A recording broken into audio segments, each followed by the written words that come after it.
آگے اللہ فرماتے ہیں سمن بکمن، اللہ تعالیٰ نے اس طرح ان سے نور اپنا چھین لیا، اپنی نعمت ان سے واپس لے لی. سمن، اب وہ بہرے ہیں. کس چیز سے بہرے ہیں؟ حق بات سننے سے بہرے ہیں. کان ٹھیک ہے ان کے، لیکن کان کتوں والے اور سوروں والے ہیں، جو نہ قرآن سنتا ہے، نہ بات سنتا ہے، نہ تبلیغ سنتا ہے، جنگلوں میں پھرتا ہے، کھاتا ہے، پیتا ہے، سب کچھ کرتا ہے، زندگی کے سارے معاملات کرتا ہے، لیکن نہ قرآن سن سکتا ہے، نہ بعض اور تبلیغ سن سکتا ہے، نہ کلمہ پڑھ سکتا ہے، بہرا ہے قرآن سننے سے، بعض تبلیغ سننے سے. اللہ فرماتے ہیں یہ منافق جو ہے، جن کا نور بصیرت میں نے چھین لیا ہے، یہ بھی کتوں اور سوروں کی طرح ہو گیا ہے. اب ان کے جو کان ہیں وہ کوئی حق بات سننے کے لیے تیار نہیں ہے، حق بات سننے والے نہیں ہیں. آگے فرمایا بکمن، گونگے ہیں. یہ گونگے کس بات سے؟ حق بات کہنے سے گونگے ہیں. حق بات کا پتہ ہے کہ اللہ کا رسول محمد صلی اللہ علیہ وسلم، اللہ تعالیٰ نے بڑے عجیب طریقے سے قرآن پڑھتے رہے، واللہ قرآن چھوڑنے کو جی نہیں چاہتا. اللہ تعالیٰ نے ایسے ایسے طریقے سے باتیں سمجھائی ہیں کہ قرآن پڑھنے کے بعد ہو نہیں سکتا کہ انسان گمراہ رہے. یہودی اور عیسائی ایمان نہیں لائے نبی صلی اللہ علیہ وسلم پہ.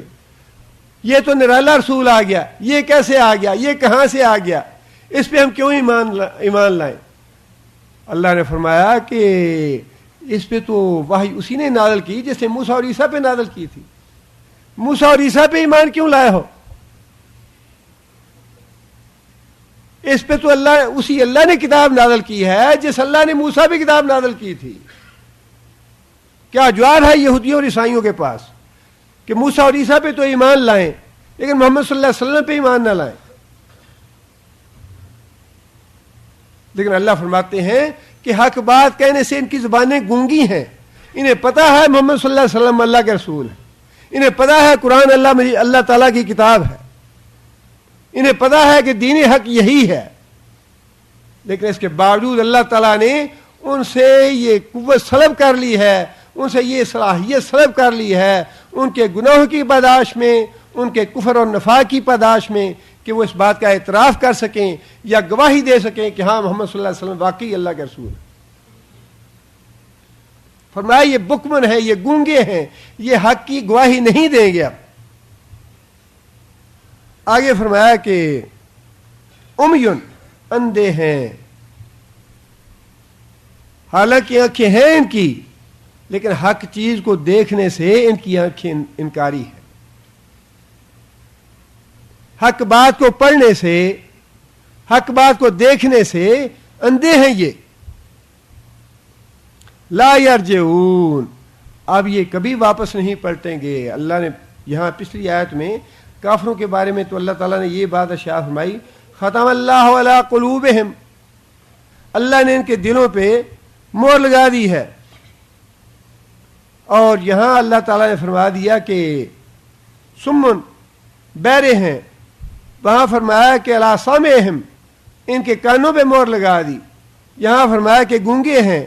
ابصارہم، ان کی آنکھوں پہ پردہ ڈال دیا. یہاں فرمایا کہ امیون، یہ اندھے ہیں. باتیں وہی ہیں جو کافروں کے بارے میں اللہ نے فرمائی. یہاں وہی باتیں اللہ تعالیٰ نے دوسرے طریقے سے منافقوں کے بارے میں فرما دیں کہ یہ بہرے ہیں، گونگے ہیں، اندھے ہیں، اور اب یہ حق کی طرف، قرآن کی طرف، نبی صلی اللہ علیہ وسلم کی طرف یا اسلام کی طرف کبھی نہیں پلٹیں گے.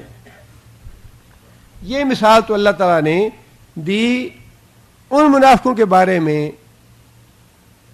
جن کے دلوں میں کفر پوری طرح جمع ہوا ہے اور جو اسلام کو نقصان پہنچانے کی نیت سے مسلمان ہوئے، بظاہر کلمہ پڑھا، اندر سے یہودی، عیسائی یا کافر ہی رہے. یہ مثال ہے ان کے لیے کہ یہ اندھے ہیں، یہ بہرے ہیں، یہ گونگے ہیں، یہ اسلام کی طرف کبھی نہیں آئیں گے. اگلی جو آیت ہے یا اگلی جو مثال ہے اس پہ اور بھی زیادہ غور و فکر کرنے کی ضرورت ہے. اگلی مثال میں اللہ تعالیٰ نے ان لوگوں کا ذکر فرمایا ہے جن کے دلوں میں کبھی تو اسلام کی محبت آتی ہے، کبھی اسلام کے بارے میں شکوک و شبہات پیدا ہوتے ہیں. اور ایسے منافق جو ہیں وہ آج بھی تعداد میں بہت زیادہ ہے.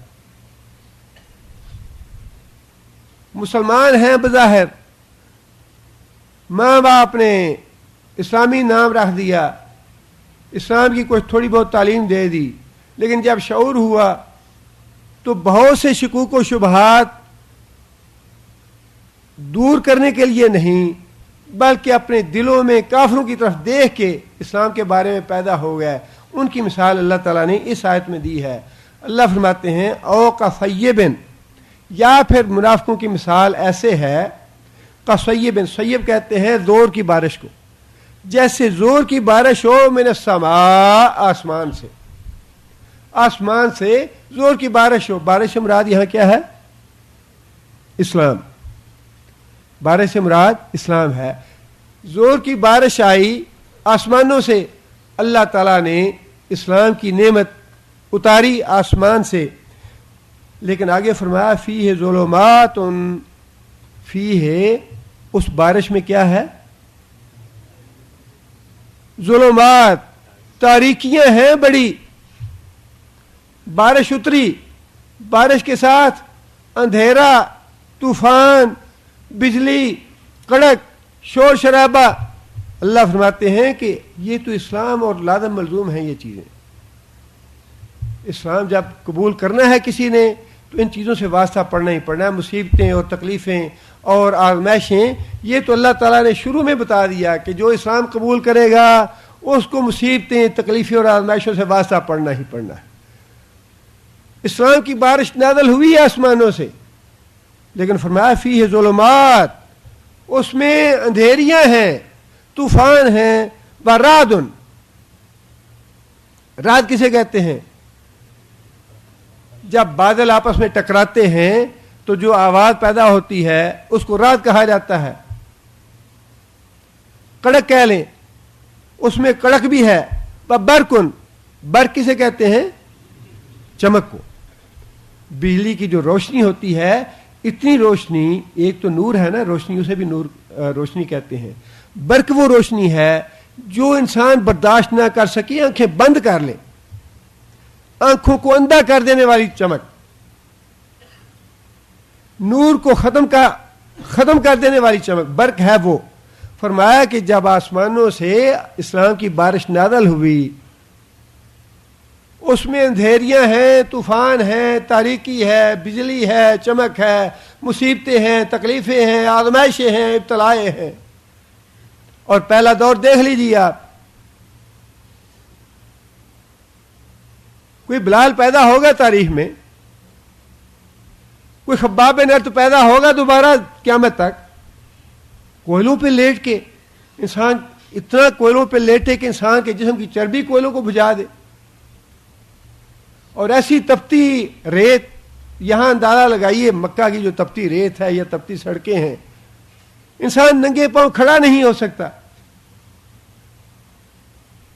یہ تو بلال کا ایمان تھا. حدیث میں آتا ہے کہ 7 آدمی ایمان لانے والے تھے سب سے پہلے ابتدا میں, جن میں آل یاسر بھی تھے اور بلال بھی تھے. حضرت بلال خود کہتے ہیں ابو بکر کو ان کے خاندان والوں نے بچا لیا, عثمان کو ان کے خاندان والوں نے بچا لیا. آل یاسر جو تھے ان کا معاملہ یہ تھا کہ نبی صلی اللہ علیہ وسلم نے یاسر کو کہہ دیا کہ جیسی بات تم سے کافر کہلوانا چاہیں کہہ دو, اپنی جان بچاؤ. بلال کہتے ہیں کہ انہوں نے تو جو کچھ کہا اپنی زبان سے کہہ کے اپنی جانیں بچا لیں, لیکن بلال ایک ایسا آدمی تھا جس نے مصیبتوں کے لیے, تکلیفوں کے لیے, آزمائشوں کے لیے اپنے آپ کو کافروں کے حوالے کر دیا کہ میں وہ بات نہیں نکالوں گا جو تم نکلوانا چاہتے ہو. بڑی عظیمت کی بات ہے اور بڑے اونچے حوصلے اور اونچے مقام کی بات ہے کہ تپتی ریت پہ لیٹے ہوئے اس زبان سے یہ نہیں نکلتا کہ عبدالعزیز اور عبداللات کی جو بات تم کہلوانا چاہتے ہو میں کہتا ہوں. اس وقت بھی زبان سے یہی بات ہے, احد احد احد, کہ اللہ ایک ہے, اللہ ایک. فرمایا فی ظلمات, اسلام کی بارش جب نازل ہوئی تو اس کے ساتھ ظلمتیں بھی تھیں, تاریکیاں بھی تھیں, طوفان بھی تھے, بجلی بھی تھی, کڑک بھی تھی. اور آج بھی کتنے بیچارے ہندوستان کا معاملہ تو اور ہے کہ وہاں تو کفرستان ہے، اور کتنے لوگ ایسے ہیں جو کافروں سے ڈرتے ہوئے ایمان نہیں لاتے کہ اگر ایمان لے آئیں گے تو اس ماحول میں ہمارا جینا دوبھر ہو جائے گا، اور جو اپنے ایمان کا اعلان کرتے ہیں وہ کس طرح اپنے ایمان کو بچاتے ہیں، وہ اللہ کی توفیق ہے جس کو اللہ تعالیٰ دیتے ہیں۔ پاکستان اسلامی ریاست ہے نام کے طور پہ یا جیسی کیسی بھی ہے، لیکن وہاں بھی ماحول یہ ہے کہ آپ کھلے عام جا کے کسی مزار پہ، ہمارے وہاں دوست تھے کہنے لگے جی وہاں بری امام کا مزار ہے اسلام آباد میں، اور پشاور سے ننگے پاؤں چل کے آتے ہیں بکرا ذبح کرنے کے لیے بری کے دربار پہ، اور اگر آپ ان کو روکیں تو آپ کو قتل کر دیں گے۔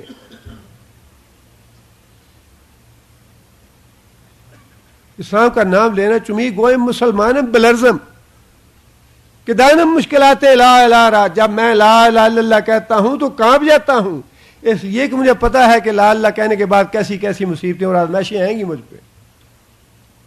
ہمارا ایمان تو بڑا میٹھا میٹھا ایمان ہے۔ ایئر کنڈیشن کمرے ہیں، گھروں میں کارپیٹ پڑے ہیں، 10-10 20-20 ہزار تنخواہیں لے رہے ہیں، اور بڑا احسان کرتے ہیں ایئر کنڈیشن مساجد میں، اور جہاں پہ بڑے ہر طرح کا آرام ہے، ہر طرح کا سکون ہے، بڑا احسان ہے جی نماز پڑھتے ہیں جی 5 وقت کے نمازی ہیں، یہ بھی بڑا اللہ پہ احسان ہے۔ کوئی تکلیف نہیں، کوئی دکھ نہیں، کوئی رنج نہیں، اور کوئی پین نہیں ہے اسلام کے بارے میں کہ اسلام کے لیے ہم نے یہ کرنا ہے یا اس دنیا سے جانا ہے تو ہم اپنے دامن میں کیا لے کے جائیں گے اللہ کے پاس۔ کوئی دین کی خدمت ہے ہمارے پاس، کوئی دین کے لیے ہم نے آزمائش یا مصیبت یا تکلیف یا رنج دیکھا ہے؟ جو کچھ ہم کر رہے ہیں یہ تو واللہ کچھ بھی نہیں ہے، یہ تو اس عمل کے برابر ہے، ذرہ بھی نہیں ہے جو اسلاف نے کیا ہے۔ فرمایا کہ اس میں تاریکیاں بھی ہیں، اس میں بجلی کی کڑک بھی ہے اور بجلی کی چمک بھی ہے۔ یجعلون اصابعہم فی آذانہم یجعلون، اور وہ کرتے ہیں اصابعہم، اصابع کا واحد اصبع، اصبع ایک انگلی، اصابع بہت سی انگلیاں، اصابعہم اپنی انگلیاں کرتے ہیں فی آذانہم، آذان کا واحد اذن کا معنی کان، اپنے کان میں انگلیاں ٹھوس لیتے ہیں منافق جو بجلی سے، کڑک سے اور بجلی کی چمک سے ڈرتے ہیں۔ مراد یہ ہے آزمائشوں سے، تکلیفوں سے، مصیبتوں سے بچتے ہیں، انہیں فیس کرنے کے لیے تیار نہیں ہیں۔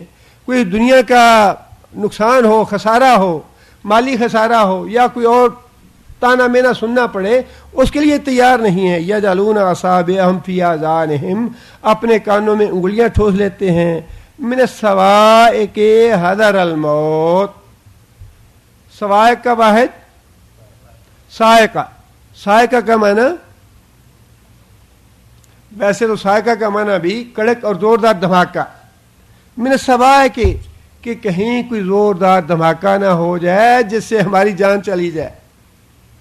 حذر الموت، موت کا ڈر ہے انہیں، موت سے اتنے خوف زدہ ہیں منافق کہ کوئی بھی تکلیف اور مصیبت یا آزمائش اسلام کی خاطر لینے کے لیے تیار نہیں۔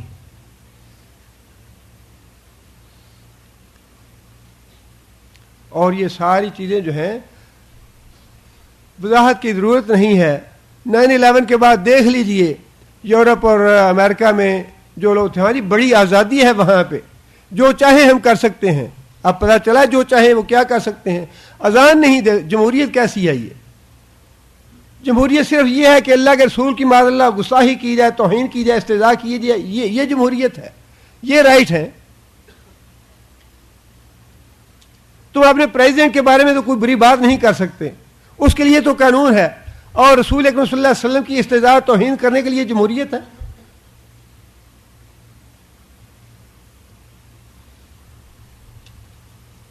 فرمایا کہ یہ لوگ جو ہیں یہ دنیا کے مفادات پہ ذرہ برابر آنچ نہیں آنے دینا چاہتے. اور کتنے وہاں پہ لوگ ہیں اب پھر مسئلہ پوچھتے ہیں ہاں جی مسلمان ہیں, سٹور بنایا ہوا ہے, شراب رکھنی پڑتی ہے وہاں پہ, خریدتے تو لوگ ہیں, پیتے تو وہ, ہم تو صرف دکان پہ رکھتے ہیں. کیسا دھوکہ ہے انسان کو شیطان کا, اور کیسا فریب ہے. لعنت ہے ایسی روزی پہ جس میں اللہ کے رسول نے واضح طور پہ فرمایا ہے کہ یہ صرف ایک شراب ایسی چیز ہے جس کے بارے میں رسول اکرم صلی اللہ علیہ وسلم نے نام لے لے کے گنوا گنوا کے لعنت ڈالی. فرمایا کہ جس آدمی کے بارے میں تمہیں یہ پتا ہے کہ یہ اس انگور سے شراب بنائے گا, اس کو انگور بیچنا بھی حرام ہے. بیچنے والے پہ, اٹھانے والے پہ, لینے والے پہ, پینے والے پہ, رکھنے والے پہ, سب پہ لعنت. ہاں جی کیا کریں, اس کے بغیر تو کاروبار نہیں چلتا.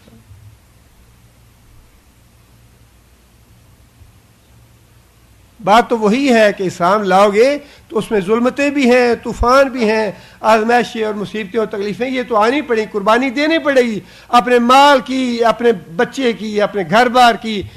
مسلمانوں نے تو کیا یہ سب کچھ. فرمایا کہ موت کے ڈر سے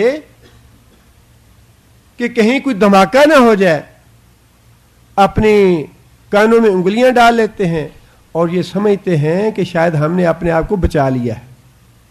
یہ ایک اور دھوکہ ہے کہ کانوں میں انگلیاں ڈال کے وہ یہ سمجھتے ہیں کہ ہم نے اپنے آپ کو بچا لیا. اب کیا وہ لوگ جنہوں نے اپنے نام بدل لیے امریکہ میں 9/11 کے بعد, کافروں نے چھوڑ دیا ان کو؟ کتنے تھے جنہوں نے اپنے نام بدل لیے کہ ہم داؤد تو نہیں, ہم تو ڈیوڈ ہیں, ہم مریم نہیں, ہم تو میری ہیں. کافروں نے چھوڑ دیا انہیں, جس کو چاہا پکڑ لیا اسے. کافر تو سمجھتے ہیں کہ یہ منافقت سے کام لے رہے ہیں, اور اللہ نے یہی بات ارشاد فرمائی کہ یہ منافق جو ہیں اپنے آپ کو سمجھتے ہیں کہ ہم بڑے چالاک اور ہوشیار ہیں, ہم ان کاموں سے تھوڑے وقت کے لیے بچ جائیں گے, اپنے آپ کا تحفظ کر لیں گے, اپنے آپ کو بچا لیں گے.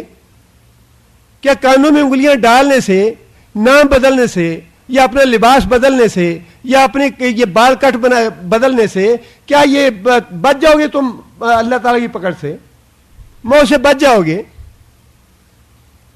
یہ ڈالر کب تک, یہ دھوکہ اور فریب کب تک؟ اپنی اولاد کو تباہ کر دینا گوارا ہے, اپنا ایمان برباد کر دینا گوارا ہے, لیکن کافروں کے ساتھ محبت, ان کی تہذیب, ان کا تمدن اور جو کچھ اللہ نے ان کو دنیا میں دیا ہے اس سے علیحدگی یہ گوارا نہیں ہے.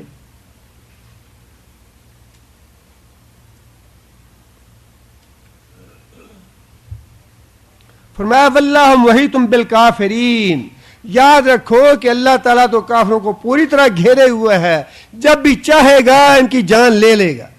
یہ جتنے بھی اپنے آپ کو بچانا چاہتے ہیں تکلیفوں سے, مصیبتوں سے, جب تک اللہ تعالیٰ نے زندگی دی ہے جب تک تو یہ مکر و فریب کرتے رہیں گے, دھوکہ دیتے رہیں گے اپنے آپ کو بھی اور مومنوں کو بھی. لیکن جب وقت آ جائے گا وَلَوْ كُنْتُمْ فِي بُرُوجٍ مُشَيَّدَةٍ, اللہ فرماتے ہیں کہ محفوظ قلعوں کے اندر بھی میں تمہاری جان لے لوں.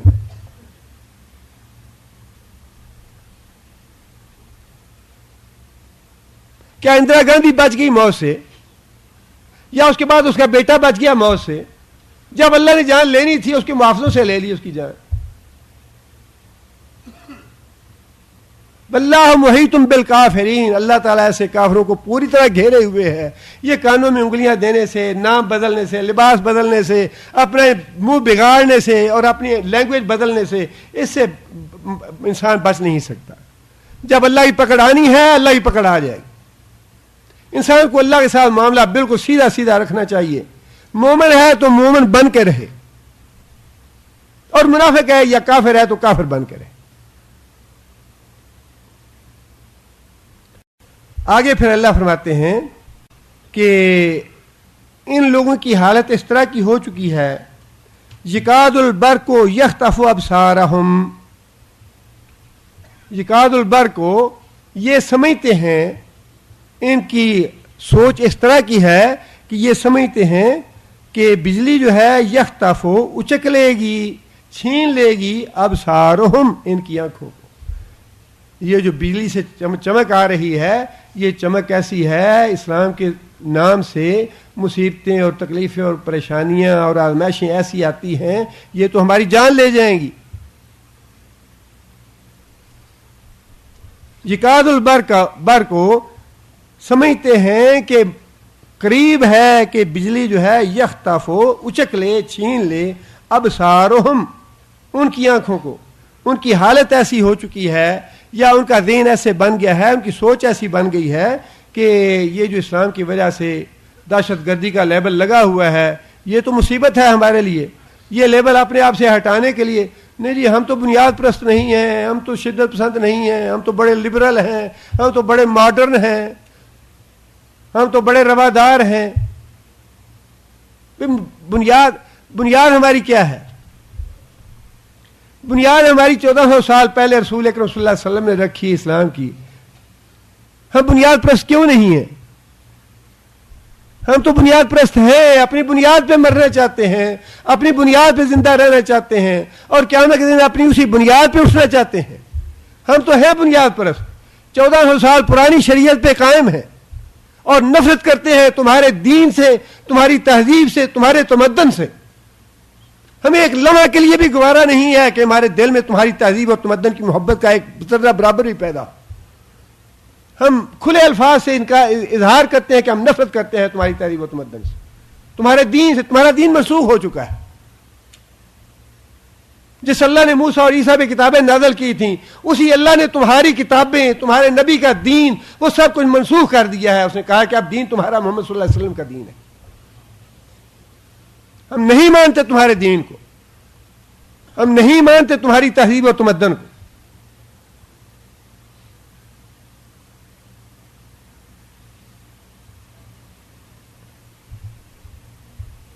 آگے اللہ فرماتے ہیں کہ کلما اضاء, ان منافقوں کا حال یہ ہے, کلما جب بھی اضاء لہم ان پہ تھوڑی سی روشنی ہوتی ہے, مشوا فیہ.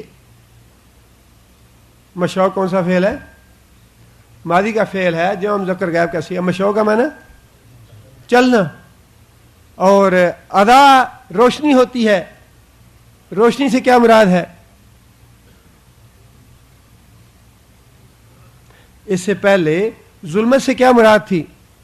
فیہ ظلمات. ظلمات کے سے مراد تکلیفیں, مصیبتیں, آزمائشیں, اور اس کے مقابلے میں عذاب سے مراد سہولت, آسانی. مسلمانوں کو فتح ہوئی, وہ جی ہم بھی تمہارے ساتھ ہیں, ہم بھی تو کلمہ پڑھتے ہیں نا. مسلمانوں کو غلبہ حاصل ہو گیا, کافروں کو اللہ نے شکست دے دی, کافر نامراد ہو گئے. تو پھر مسلمانوں فلما اضاء, جب سہولت کا زمانہ آتا ہے تو مسلمانوں کے ساتھ چلنے لگتے ہیں. فلما اضاء, جب تھوڑی سہولت ملتی ہے, جب روشنی ہوتی ہے, جب معاملہ سہل اور آسان ہو جاتا ہے, جب کافروں کی طرف سے آزمائشیں اور مصیبتیں آنی ختم ہو جاتی ہیں, مشوا, تو مسلمانوں کے ساتھ چلنے لگتے ہیں کہ ہم بھی مسلمان ہیں, ہم بھی تمہارے ساتھ ہیں, ہم بھی کلمہ پڑھنے والے ہیں. وَإِذَا أَظْلَمَ, اور جب مصیبتیں آئیں, جب تکلیفیں آئیں مسلمانوں پہ, علیہم, ان کے اوپر, قاموا, قامہ کا معنی کھڑے ہو جانا. نہیں جی نہیں, ہم تو ساتھ نہیں جاتے ہیں, یہ تو بڑا مشکل کام ہے.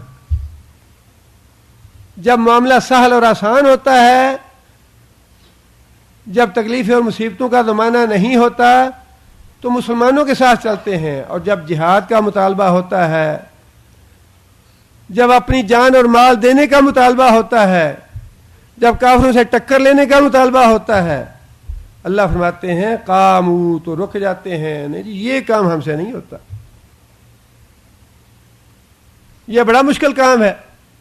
اذا اظلم, جب کوئی آزمائش کا گھڑی آتی ہے, جب کوئی مصیبت آتی ہے, تکلیف آتی ہے, تو دین اسلام سے الٹے پاؤں پھر جاتے ہیں.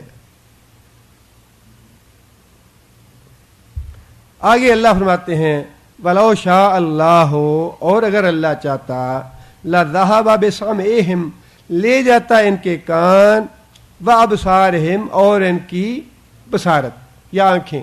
اگر اللہ چاہتا تو جس روشنی کو دیکھ کے یہ چلتے ہیں مسلمانوں کے ساتھ، اللہ ان کی وہ آنکھیں لے جاتا، اور جس کڑک کو یا بجلی کو سن کے یہ رک جاتے ہیں اور مسلمانوں کے ساتھ چلنا چھوڑ دیتے ہیں، اللہ فرماتے ہیں اگر میں چاہوں تو یہ بھی لے لوں ان سے واپس، اس لیے کہ ان اللہ علی کل شیء قدیر، اللہ تعالیٰ ہر چیز پہ قادر ہے۔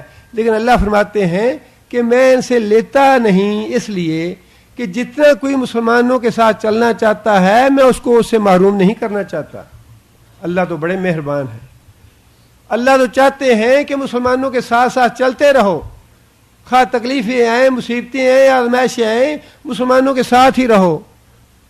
لیکن اللہ فرماتے ہیں کہ ٹھیک ہے، تم تذبذب کا شکار ہو، شک کا شکار ہو، جتنا وقت تم چلنا چاہتے ہو میں تمہیں اس کی بھی مہلت دیتا ہوں، میں تمہارے آنکھ اور کان اور جو سننے کی قوت ہے وہ واپس نہیں لیتا، بلکہ جتنا تم سہل آسانی سے چلتے ہو اور جتنا تم چلو گے اتنا اجر پالو گے، اور جتنا تم رکو گے یا ارتداد کا اظہار کرو گے اتنی سزا پالو گے۔ یہ اللہ تعالیٰ نے دو مثالیں دی ہیں منافقوں کی، ایک تو وہ منافق جو پکے منافق ہیں جن کے دلوں میں کفر جمع ہوا ہے اور وہ محض اس لیے مسلمان ہوئے کہ مسلمانوں کو اور اسلام کو نقصان پہنچائے، اور اس مثال میں جو بارش والی مثال ہے اس میں اللہ تعالیٰ نے ان منافقوں کا ذکر کیا ہے جو دعویٰ کرتے ہیں اسلام کا، اور جب سہولت کا زمانہ ہوتا ہے تو مسلمانوں کے ساتھ چلتے بھی ہیں، لیکن جب تکلیفوں کا اور آزمائشوں کا وقت آتا ہے تو اس کے لیے تیار نہیں ہوتے۔ اس وقت پھر ان کے دل میں شکوک و شبہات پیدا ہوتے ہیں کہ وعدے تو اللہ نے بڑے کیے ہوئے ہیں، اللہ کے رسول نے اسلام لاؤ گے تو یہ ہوگا یہ ہوگا وہ ہوگا، لیکن یہ تو مصیبتیں اور تکلیفیں آ گئیں، یہ واقعی اسلام سچا ہے یا جھوٹا ہے؟ اور اس بارے میں بھی انسان کو بڑا محتاط رہنے کی ضرورت ہے۔ یہ نفاق جو ہے یہ بھی انسان کو کفر تک لے جانے والا ہے، اس طرح کا شکوک و شبہات والا اور تذبذب والا جو اسلام ہے یہ بھی انسان کو کفر تک لے جانے والا ہے۔ شیخ بن باز رحمہ اللہ نے ایک کتابچہ لکھا ہے نواقض اسلام، وہ باتیں جن سے انسان دائرہ اسلام سے خارج ہو جاتا ہے۔ ان میں جو باتیں انہوں نے لکھی ہیں اس میں چند ایک باتیں یہ ہیں کہ قرآن مجید کی کسی ایک آیت کو ناپسند کرنا یا کسی ایک آیت کا مذاق یا استہزاء اڑانا انسان کو دائرہ اسلام سے خارج کر دیتا ہے۔ مثال کے طور پہ اللہ تعالیٰ نے حکم دیا کہ چور کے ہاتھ کاٹ دو، اب انسان یہ سوچے کہ آج کل کے زمانے میں چور کے ہاتھ کاٹنا جو ہے یہ تو بڑی سنگین قسم کی سزا لگتی ہے، اور جو کافروں نے قانون بنائے ہیں کہ اتنی دیر اس کو جیل دے دو یا یہ جرمانہ کر دو، یہ سزا دے دو، یہ سزا زیادہ اچھی ہے۔ فرمایا کہ ایسا سوچنا بھی دائرہ اسلام سے خارج کر دیتا ہے، ایسا سوچنا بھی دائرہ اسلام سے خارج کر دیتا ہے۔ جو اللہ نے فرمایا ہے اس پہ اتنا ایمان ہو، اتنا یقین ہو، اور اس پہ انسان کو اتنا بھروسہ ہو کہ جو فرمایا ہے، جیسے فرمایا ہے، جن الفاظ میں فرمایا ہے بالکل ویسا ہی ٹھیک ہے، ویسا ہی ایمان ہونا چاہیے۔ اور پھر اس میں یہ بھی انہوں نے لکھا ہے کہ اسلامی قانون کے مقابلے میں انسانوں کے بنائے ہوئے قانون کو پسند کرنا، نافذ کرنا تو دور کی بات ہے۔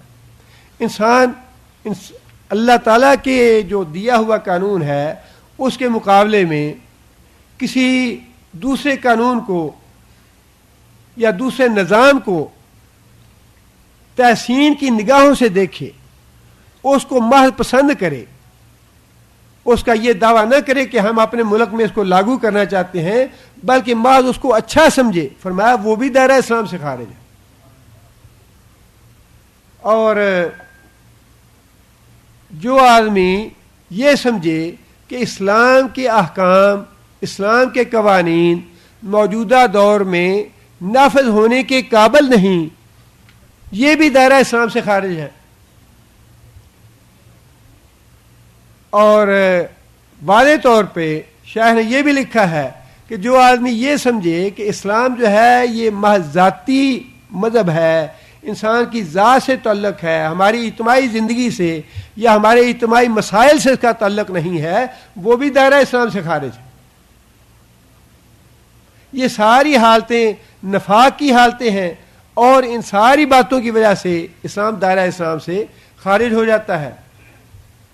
کچھ علامتیں رسول اکرم صلی اللہ علیہ وسلم نے احادیث میں بھی بتائی ہیں منافقوں، ان میں سے پہلی علامت تو نبی صلی اللہ علیہ وسلم نے یہ فرمائی، من مات ولم یغزو ولم یحدث بہ نفسہ مات علی شعبۃ من نفاق۔ وہ آدمی جس نے نہ تو کبھی جہاد میں حصہ لیا، نہ ہی کبھی جہاد میں شریک ہونے کی خواہش پیدا ہوئی، نہ تو جہاد میں حصہ لیا نہ ہی جہاد میں شریک ہونے کی خواہش پیدا ہوئی، فرمایا وہ نفاق کے ایک حصے پہ مرے گا۔ یہ بھی نفاق کی علامت ہے کہ انسان جہاد جو ہے اس سے مسلمانوں کی عزت اور عظمت وابستہ ہے۔ جب تک مسلمان جہاد کرتے رہے، پوری دنیا کے لیے مسلمان جو تھے وہ اتھارٹی تھے، حاکم تھے، مسلمانوں کا عزت اور وقار پوری دنیا پہ قائم تھا، اور مسلمانوں کی ذلت اور رسوائی کا زمانہ تبھی شروع ہوا جب مسلمانوں نے جہاد کو ترک کیا۔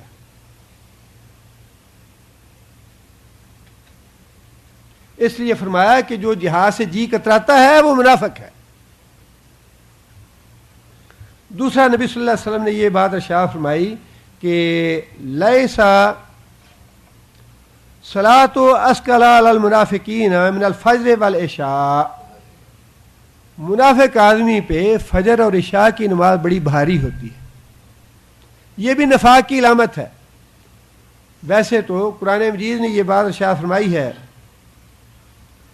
کہ منافقین جو ہیں ان کا حال یہ ہے، وَإِذَا قَامُوا إِلَى الصَّلَاةِ قَامُوا كُسَالَىٰ، کہ جب وہ نماز کے لیے اٹھتے ہیں تو بڑی کسلمندی کے ساتھ، سستی کے ساتھ جاتے ہیں، انہیں اس بات کی دل میں اضطراب نہیں ہوتا کہ فوراً جا کے جماعت سے ملا جائے۔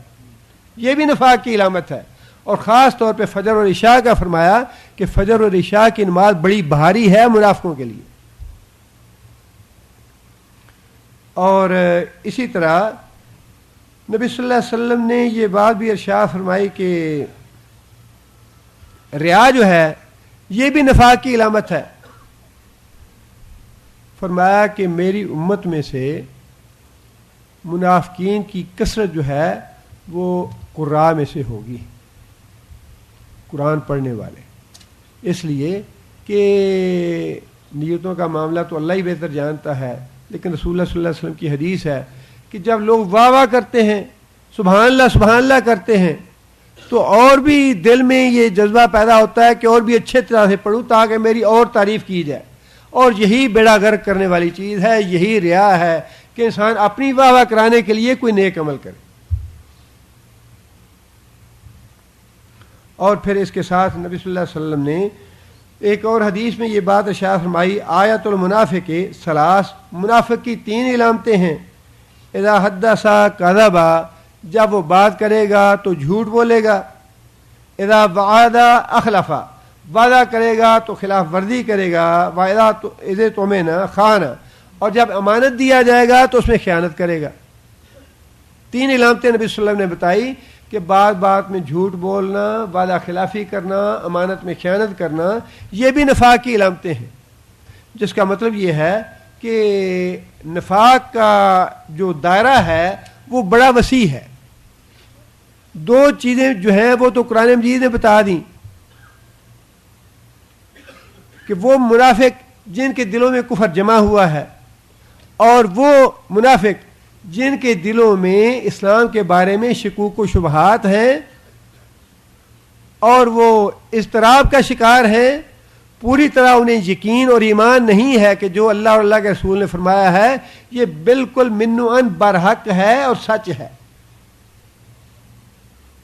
اور اس کے بعد پھر یہ باتیں ہیں جن کا ذکر نبی صلی اللہ علیہ وسلم نے فرمایا کہ اگر ایک آدمی انسان جھوٹ بولتا ہے، ظاہر ہے وہ مکمل منافق تو نہیں ہے لیکن منافق کے ایک درجے میں ہے، اور اگر وہ جھوٹ بولنا نہیں چھوڑتا تو اس نفاق کے درجے میں بڑھتا جائے گا بڑھتا جائے گا بڑھتا جائے گا، اور عین ممکن ہے کہ اس کی موت جو ہے وہ مکمل نفاق پہ ہو۔ ایک آدمی وعدہ خلافی کرتا ہے اور بات نہیں آتا اس سے، نفاق کی علامت ہے یہ، اور مسلسل وعدہ خلافی کرتا رہتا ہے۔ اب اللہ تعالیٰ مہلت دیتے جاتے ہیں کہ یہ آدمی تائب ہو جائے، اپنے عمل کی اصلاح کر لے، لیکن اگر وہ اسی عمل پہ مر جاتا ہے تو بعید نہیں کہ وہ مکمل نفاق کی حالت میں مرے۔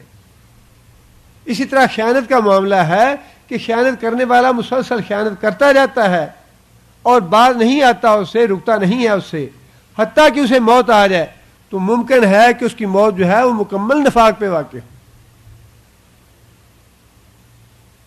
لہذا اس معاملے میں بڑی احتیاط کی ضرورت ہے کہ انسان، اور نفاق کا جو عام سا مفہوم ہے وہ یہی ہے کہ انسان لما تقولون ما لا تفعلون، کہ جو تم زبان سے بات کہتے ہو اس پہ تمہارا عمل بھی ہونا چاہیے۔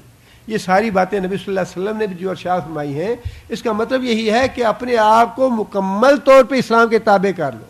جو جھوٹ بولتا ہے وہ جھوٹ بولنا چھوڑے، جس کو وعدہ خلافی کی عادت ہے وہ وعدہ خلافی کی عادت کو چھوڑے، جو خیانت کرتا ہے وہ خیانت کو چھوڑے، جس کے دل میں کبھی جذبہ جہاد پیدا نہیں ہوا اس کو جہاد کی فکر کرنی چاہیے، جہاد کی میں کسی نہ کسی طریقے سے شمولیت کرنی چاہیے، خواہ اپنے مال سے، زبان سے، جان سے۔ فرمایا کہ تینوں قسم کا جہاد ہے یہ، جاہدوا باموالکم وانفسکم والسنتکم، مالوں سے، جانوں سے، اپنی زبانوں سے جہاد کرو۔ لہذا اس معاملے میں ہمیں فکر مند رہنا چاہیے۔ اللہ تعالیٰ ہمیں نفاق کی کیفیت سے محفوظ فرمائے۔ ابتدا میں بڑا اچھا اللہ تعالیٰ نے انداز اختیار فرمایا ہے قرآن مجید کی ابتدا کا۔ ابتدا میں اللہ تعالیٰ نے ہدایت کا سوال لوگوں کی طرف سے کر دیا، اہدنا الصراط المستقیم۔ آگے اللہ تعالیٰ نے ہدایت کی شرائط بتا دی کہ اچھا یہ ہے میری شرائط۔ اس کے بعد پھر بڑی تفصیل سے ابتدا میں ہی 3 گروہوں کا ذکر کر دیا۔ اچھا بھئی جو میری شرائط قبول کریں گے وہ ہدایت یافتہ ہیں، جو قبول نہیں کریں گے وہ کافر ہیں، اور جو تذبذب کا شکار رہیں گے، شک کا شکار رہیں گے، فرمایا کہ ان کا معاملہ جو ہے وہ ان کی نیت کے مطابق ہوگا۔